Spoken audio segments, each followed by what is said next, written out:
Kan du ikke lade være med det der, mand? Lad nu være, mand! Jeg har købt den på eBay! Velkommen tilbage om 3-3 Biltyv. Den her video her er ikke så meget en behind the scenes ting, men mere sådan en teknisk bagom. Det første jeg vil vise jer, det er bluescreenen.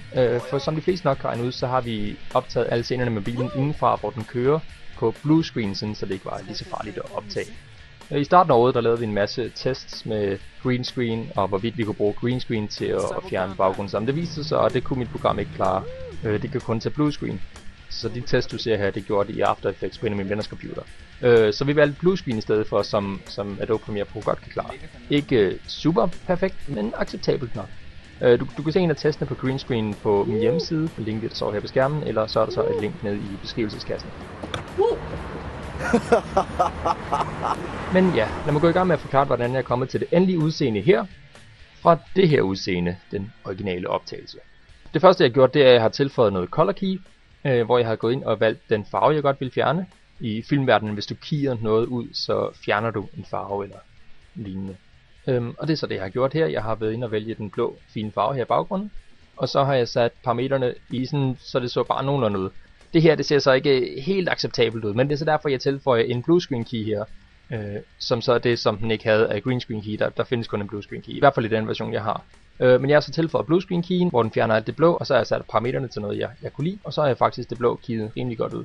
Der er så et lille problem hernede, hvor du kan se, det ser lidt dumt ud, så der har jeg været ind og klippe den del specifikt ud, fjerne color key, for det er den, der ødelægger det, og kun tilføje bluescreen key, og så tilføje den oven på det forrige billede, så det ser fint ud igen. Men ja, så er baggrunden væk i hvert fald, men vi har et lille bitte problem, fordi bluescreen keyen, når den bliver tilføjet, så fjerner den stort set alt det blå, der er i billedet, og det vil sige, at billedet kommer til at se en lille bitte smule grønt ud, og det vil være tydeligt at se, når vi putter baggrunden ind, at der er et eller andet helt galt med farverne her.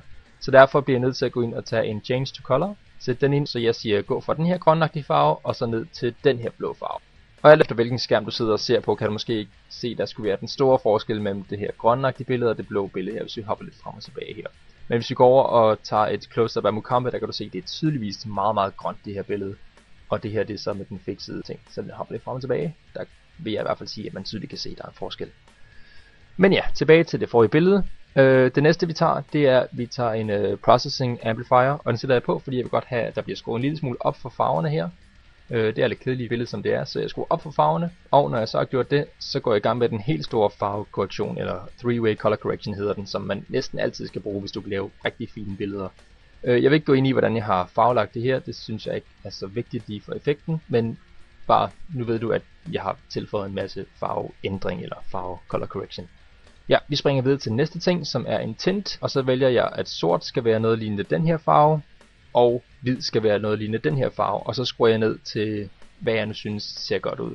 Ja, så er den tilføjet, og bagefter sætter jeg noget levels på, hvor jeg ændrer den til det her, og så tænker du måske, det her billede det er fandme mørkt. Men det kommer jeg tilbage til, hvorfor at det skal være så mørkt. Det her billede af himlen her, den gør jeg gennemsigtig og sætter hen foran ruden, når vi filmer forfra, så det ligner, at det er refleksionen af himlen i forruden, fordi den havde vi ikke under optagelserne.